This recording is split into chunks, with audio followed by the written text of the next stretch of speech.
And today's meditation session is going to be mainly about boredom and about trusting our bodies. So I would first like to ask you all to get comfortable and sit however feels right for you. Since we're all at home, you could also maybe potentially lie down or even stand up or whatever feels good for you.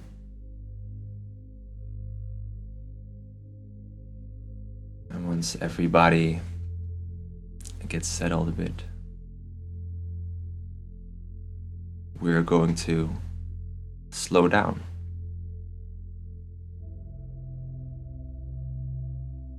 And I want to ask you guys if it feels comfortable in the next outwards breath to slowly close your eyes if you haven't done so already.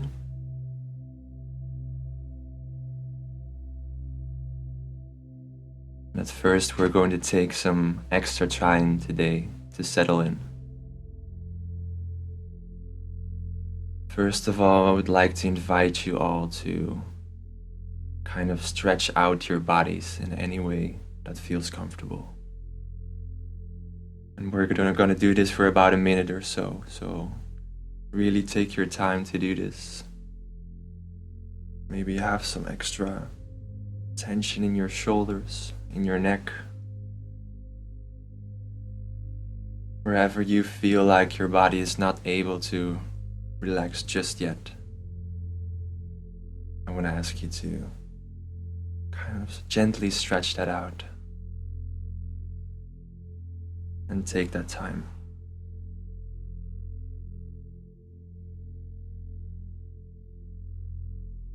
There might be some tension in some places that you don't really expect it, like your jaw, maybe your feet even. So really do a quick scan along the whole of your body to see where some tension might still be trapped.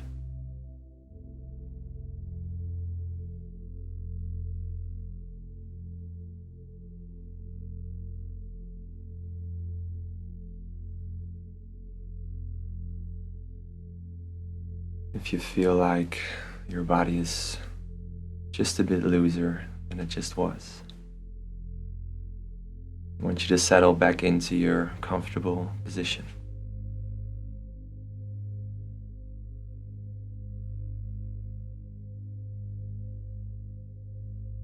Maybe what you begin to notice as you sit or lay here is that it might be a bit boring to just sit here and listen to my voice without any music. But if that's the case, I would like to invite you to pay some attention to the little things. Perhaps you can hear some birds coming from outside. Perhaps you can hear yourself breathing. Maybe you feel your heart beating.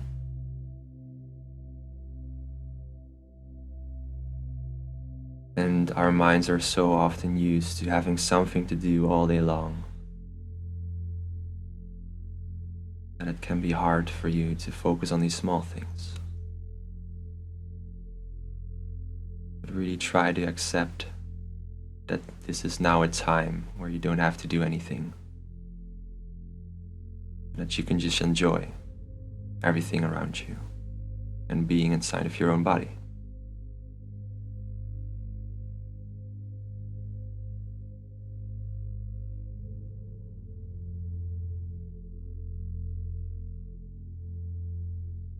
And as we're doing this, I would also like to invite you to slowly start to deepen your breath just a little bit.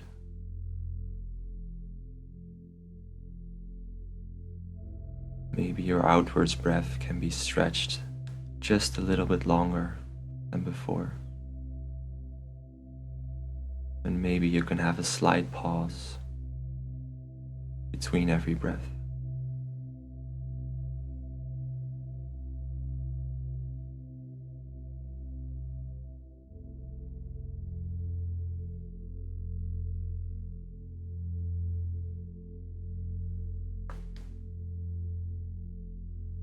And as you begin to do this,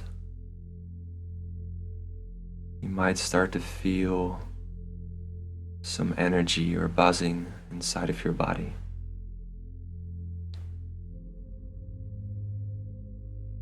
If you pay some attention, you can feel how every inward breath kind of charges your body again with some extra energy.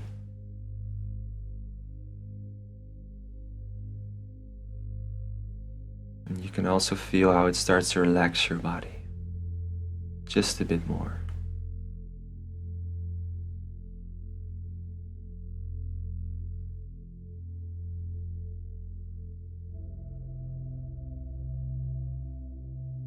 And again, your mind may start to wander.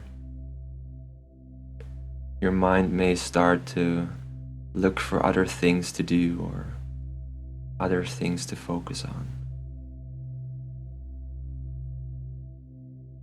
But try to accept the small things happening inside and around you right now. Like your breath, like some sounds in your surroundings, like this energy that you feel inside of your body. And try to give those a bit more attention.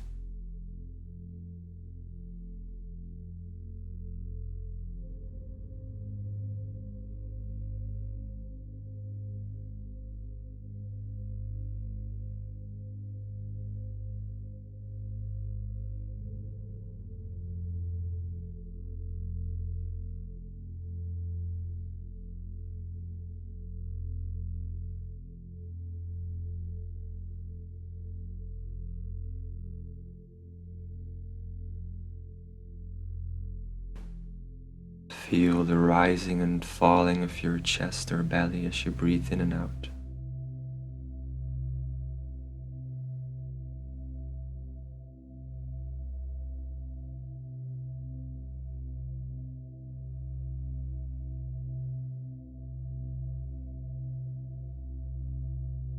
And feel a type of trust for your body.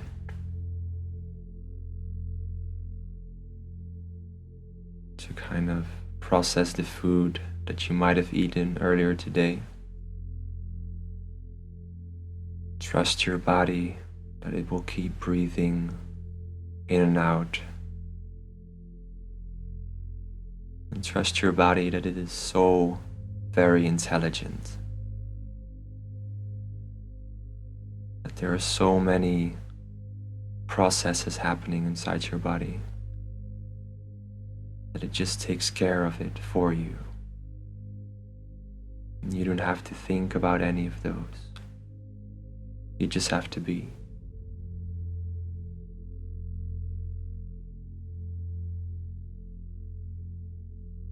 And maybe with this trust in your own body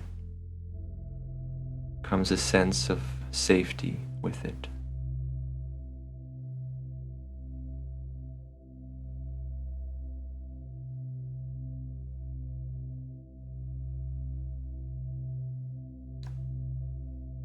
And maybe a sense of gratitude.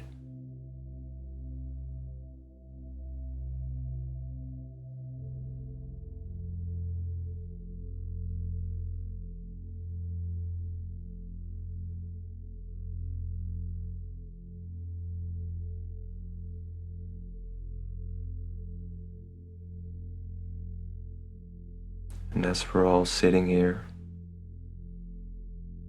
just enjoying the feeling of being alive and trusting in our bodies, I'm going to read a small piece of a book, of a chapter that is called The Wisdom of the Body. And you don't need to consciously listen to my words. As long as you relax and are in this state, just know that they are being imprinted on you somewhere in your subconscious. The wisdom of the body. What is experience? What is life? What is motion? What is reality? To all such questions we must give St. Augustine's answer to the question, what is time? I know, but when you ask me, I don't. Experience, life, motion, and reality are so many noises used to symbolize the sum of sensations, thoughts, feelings, and desires. And if you ask, what are sensations, etc., I can only answer, don't be silly. You know very well what they are. We can't go on defining things indefinitely without going round in circles. To define means to fix, and when you get down to it, real life isn't fixed. It was suggested at the end of the last chapter that this ultimately something which cannot be defined or fixed can be represented by the word God. If this be true, we know God all the time, but when we begin to think about it, we don't.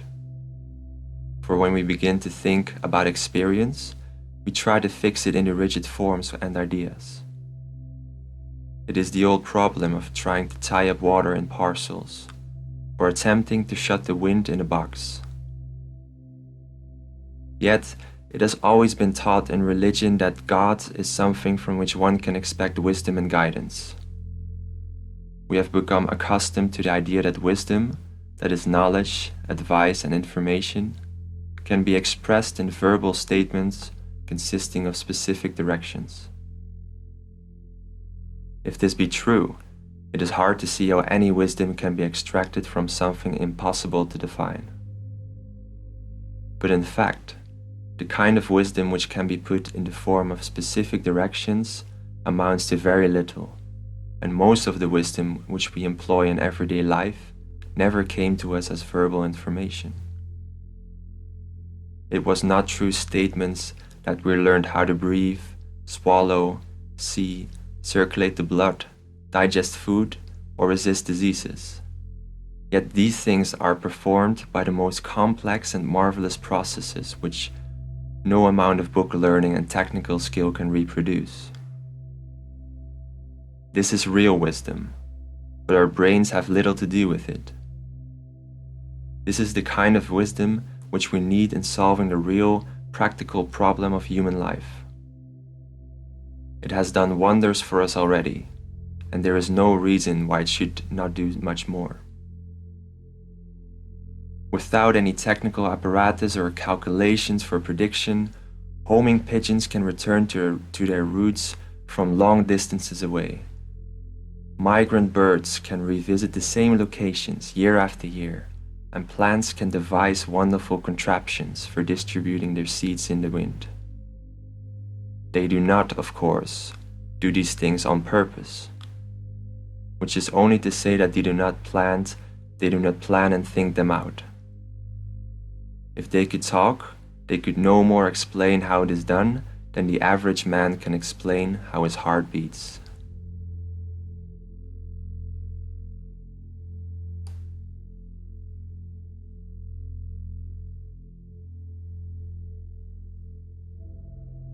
And what is meant by this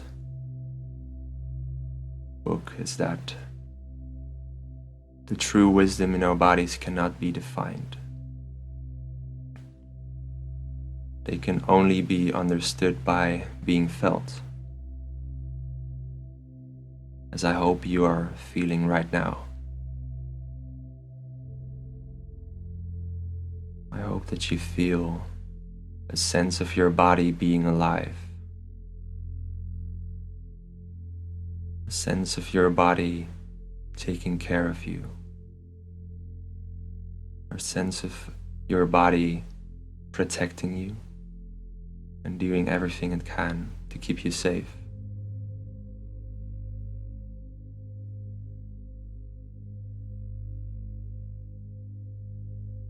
So let's continue to breathe deep for a couple of minutes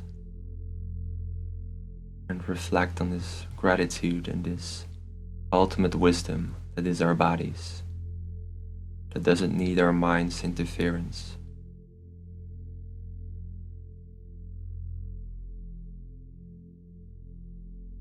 And let's enjoy that for a little while.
And if you notice that your mind tries to intervene and think about the past or future, just return to that wisdom of your body.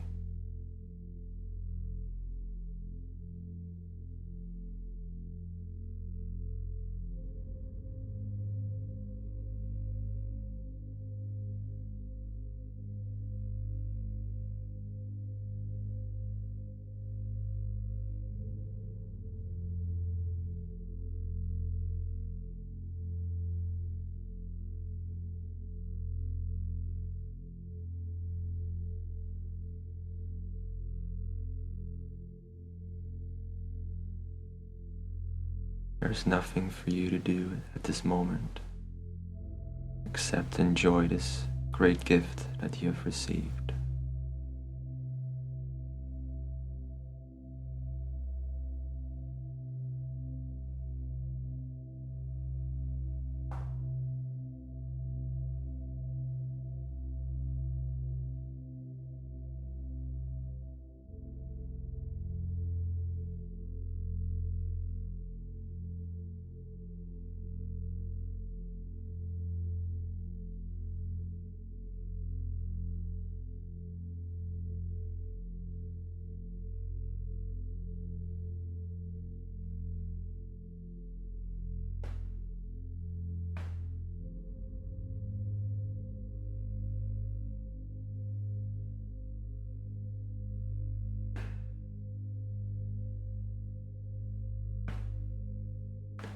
And with that, I want to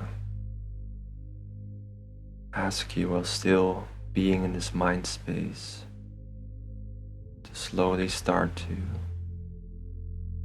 move your body just a little bit. Maybe you can wiggle your fingers or your toes and kind of start to move your body a bit, just in a way that feels good.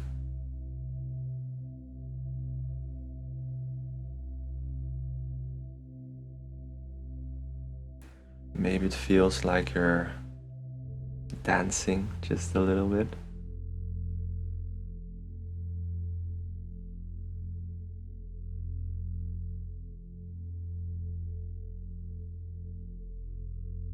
And perhaps you feel like stretching again.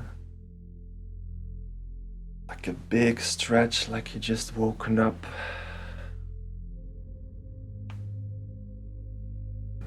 As we slowly come back.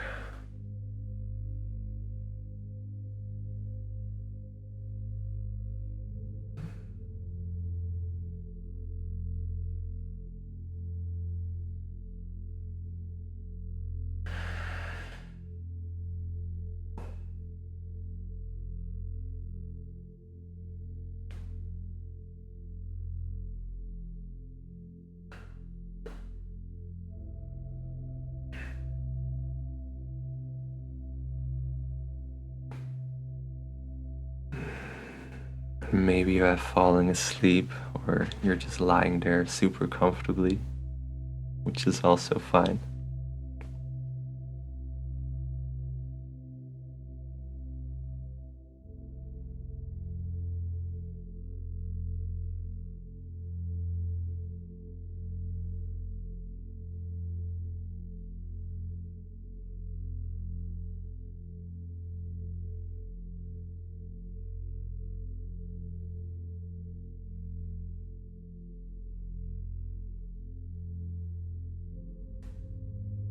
If everyone has kind of returned back to their senses, I would like to thank you all for joining us. And I would like you to thank yourself for taking this time to be here for yourself and to express a bit of self-love to yourself in this way. You guys did very awesome. Thanks.